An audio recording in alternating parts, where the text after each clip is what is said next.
that the highest king would welcome me. I was lost, but he brought me in. Oh, his love for me. Oh, his love for me. Who the sun sets free, oh, is free indeed. I'm a child of God, yes I am. Free at last, he has ransomed me. His grace runs deep. While I was a slave to sin, Jesus died for me. Yes, he died for me. Who the Son sets free, oh, is free indeed. I'm a child of God, yes I am. In my Father's house, there's a place for me. I'm a child of God, yes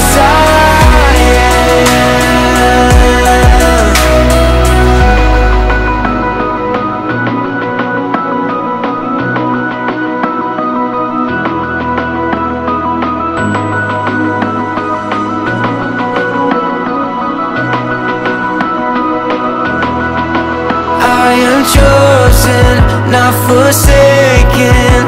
I am who you say I am. You are for me, not against me. I am who you say I am. I am chosen, not forsaken. I am who you say I am. You are for me, not against me. I am who you say I am.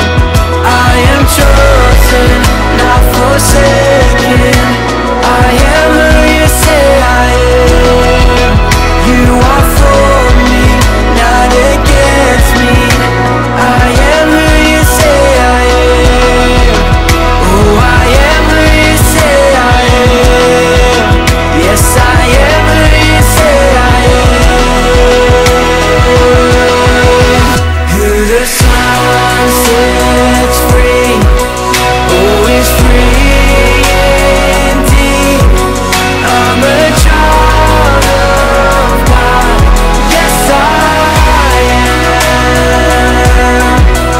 In my Father's house, there's a place for me. I'm a child of God, yes I am.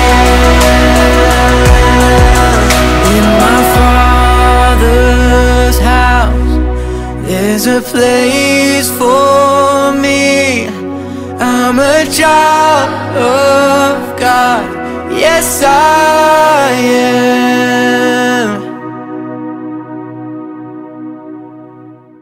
Welcome to Story Lab.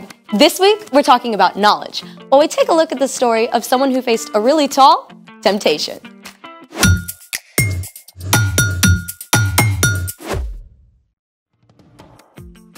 Hey, I'm Skylar. And I'm Sebastian. We're talking about knowledge, which is learning something new so you can be better at whatever you do. I've recently discovered some new stuff. Like what? Well, I made a quiz for you. It's gonna be out of this world. Is that a clue? We're gonna find out how much you know about stars.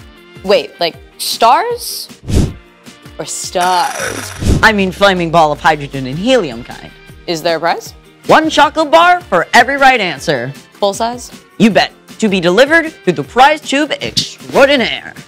I'm in. It's time to play the Out of This World Quiz Show. Here's your first question. What type of galaxy is the Milky Way? A. Elliptical. B. Spiral. C. Lenticular. D. Medical. Oh, I know this one. It's A. No, I mean B. B. Spiral. Final answer? Final answer. Let's see if you're right.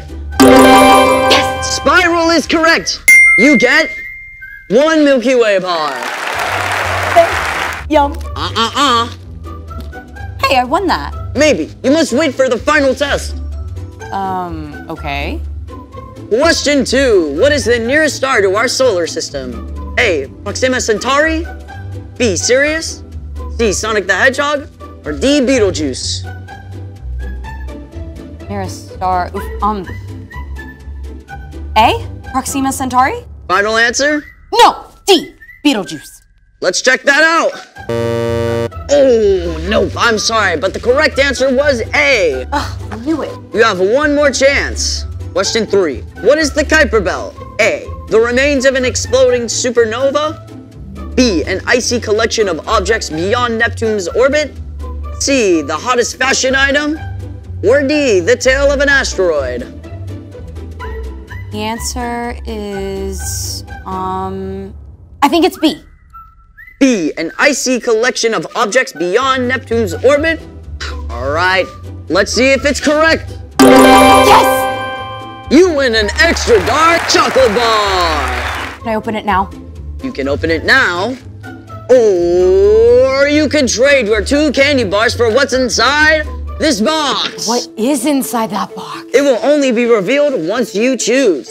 You have 20 seconds. Well, is it better than 2 chocolate bars? My lips are sealed. So it could be a ball of dry Ireland. Or it could be something really awesome. I'm really craving chocolate You right have now. 5 seconds. What if there's a $100 bill in the 2 box? seconds. Okay, I'm keeping the chocolate. Congratulations, you have won 2 chocolate bars. Now I get to see what's in the box, right? It's time for... The story before the story. Today, we're in the 3rd book of the New Testament, Luke. But before Luke, in the very beginning, out of a deep, deep love, God made an amazing world. But when people turned away from God, the world was broken. God made a plan to bless the whole world through one group of people, the Israelites. Over hundreds of years, God spoke through prophets about the great rescuer God would send. And at last, God sent a tiny baby to be born in the small town of Bethlehem, God's very own son, Jesus. When Jesus grew up, he was baptized in the Jordan River. God spoke from heaven, "This is my son, and I love him. I'm very pleased with him." Which is where our story starts. Take it away! Hey, Erica! Hey everyone! So, Jesus was about 30 years old at this time. After years of studying God's words and quietly working as a carpenter, now Jesus was revealed to the watching crowds as God's son. It must have seemed like the perfect time for him to start teaching and doing miracles and gathering followers, but that isn't what happened. Instead, God's Spirit led Jesus away from the crowds and towns and into the desert. For 40 long days, Jesus spent time with God, preparing for what God would have him do next. During this time, Jesus ate nothing. He focused on God as the one thing he needed above all else. But he wasn't alone. Not quite, because the devil showed up to distract him. You must be so hungry. Surely God wouldn't mind if you had just a little snack. Jesus was God's son, but he was also fully human too.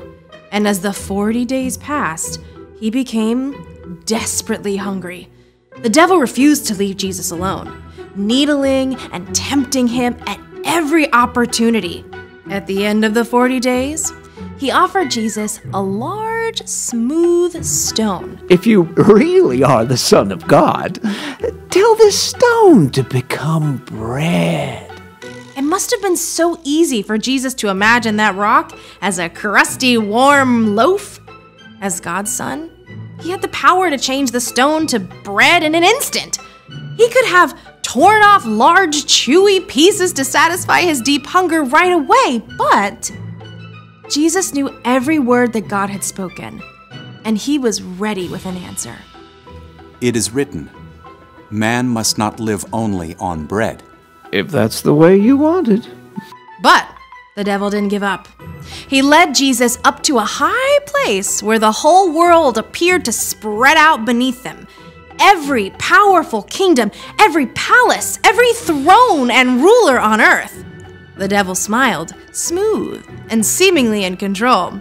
I will give you all their authority and glory. It has been given to me, and I can give it to anyone I want to. If you worship me, it will all be yours. Jesus knew that one day he would rule all the nations of the world. He had come as God's rescuer, but to take this easy way the devil offered would destroy God's plan. Once again, Jesus spoke God's words. It is written, "Worship the Lord your God. He is the only one you should serve." The devil was seething. He couldn't tempt Jesus into taking the easy road, but he had one final shot to try.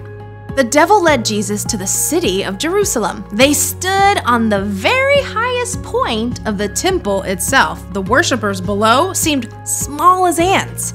If you are the Son of God, throw yourself down from here.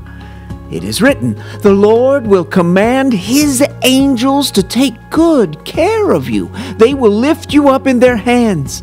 Then you won't trip over a stone. The devil wanted to trap Jesus, to make him panic. Does God really love you? Prove it. But again, Jesus had God's own words at the ready. Scripture says, "Do not test the Lord your God." The devil was furious. He couldn't trip Jesus up no matter what he tried. So at last, he left until he could find a better chance. When the devil was gone, God had sent angels to take care of Jesus and provide everything he needed. Jesus had spent his whole life discovering God's words and spending time with God. And so when he had to make some tough choices, the words were right there. 40 whole days with no food? I can't even imagine that. Yeah, I sure do not make good choices when I'm hungry. And it's not just when you're hungry. Difficult choices can show up at any time. And remembering what's true can help you make the wise choice. So what's our part in the story? Well, before you remember what's true, you have to discover what's true. You can start by reading God's words in Scripture. And memorizing it too. And you can spend time talking with people who've been following God a while. Here are some super important truths to start with. God made you and loves you. You are so valuable that Jesus gave up his life so that you could have a relationship with God forever.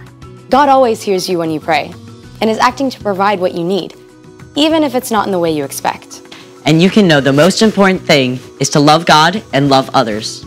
Exactly. The more those truths are rooted in your heart, the easier it is to face tough choices. Maybe you're at a friend's house and they're trying to get you to watch a show your parents specifically said you can't watch. You can remember that you are already deeply loved by God, so you don't have to do something wrong just to be liked. Or when your little sister is bugging you and you're about to snap, you can stop and remember loving others is more important. Exactly. I think y'all got it. See you next time. Bye, Erica. So here's the thing. Remembering what's true can help you make the wise choice. Now do I get to see what's inside the box? Sure. Get that away from me! It could be covered in chocolate. No!